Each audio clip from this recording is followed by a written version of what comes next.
Wilbur shook his head and said, "No, let's not alert the enemy. We'll go by ourselves." Farron rubbed his hands and said, "I believe that there was no problem with dealing with the gangsters, but for those people backing them, it would be a bit inconvenient for you to interfere. After all, they are government officials and it's easy for them to cause you unnecessary trouble." Wilbur pondered for a moment, then said, "That makes sense. What do you have in mind?" "I have a friend. He's the son of my father's comrade in arms. He is now working in Seachertown's Municipal Commission for Discipline Inspection. We can take him with us, as long as this matter is brought to the attention of local officials. We will let him take action. I can guarantee that no one will escape the law," Farron said. Wilbur nodded slowly. Farron was more experienced in this regard. "Then we'll do as you say." Seeing that Wilbur agreed, Farron immediately took out his phone and made a call. After a while, the call was connected. A voice said, "Boss, are you buying me a drink? Can it wait until nighttime?" Farron scolded, "Quit your shit. Apply for a set of procedures immediately. I'm getting you some work to do." "Oh, where? And what is it about?" "Harvest County. I'll give you half an hour to get to room 888 of the Deaton Hotel." "Boss, half an hour's a bit tight.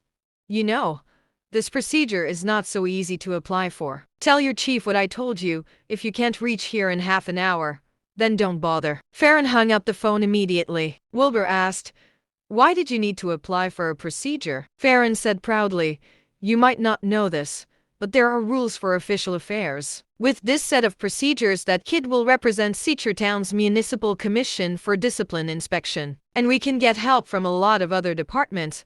We'll get things done a lot quicker this way." Wilbur nodded and said, "That's true, but aren't you giving him too little time? This kind of procedure will take several hours to process, right?" "It would take at least a week under normal circumstances," Farron said. Wilbur looked at Farron in surprise and said slowly, "It seems that the rules are made only for ordinary people." Farron smiled awkwardly and kept quiet. By then, Ethan had also finished taking a shower, and Farron quickly passed him the clothes for him to change into. Ethan finally looked a whole lot better. Wilbur looked at Ethan and said, "We still need to wait for someone.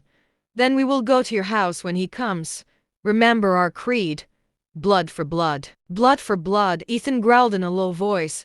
It was as if he had returned to the time when he was going in and out of battle. Those 3 words were the creed of the Abyss mercenaries. Not long after, there was a knock on the door. Farron got up and opened the door, leading a well-dressed man in his 20s with black-rimmed glasses and a briefcase into the room. "Let me do the introductions. This is my bro, Wilbur. And this is his friend, Ethan.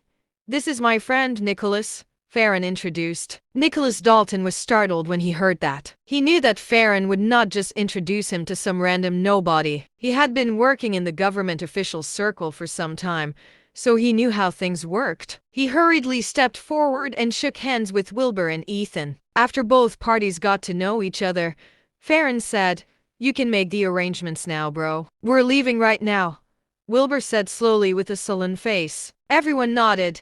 They went downstairs together, got into Nicholas' MPV, and drove toward the highway. Along the way, Farron told Nicholas about the situation in detail. Nicholas' expression was one of shock. He never knew that there were still people who dared to be so bold in this society. Why would they do this to themselves? Seeing Nicholas' reaction, Wilbur said, "This situation is definitely not an exception. You still have a lot of work to do." "Don't worry, Wilbur. I'll do my best to carry out my duties," Nicholas said.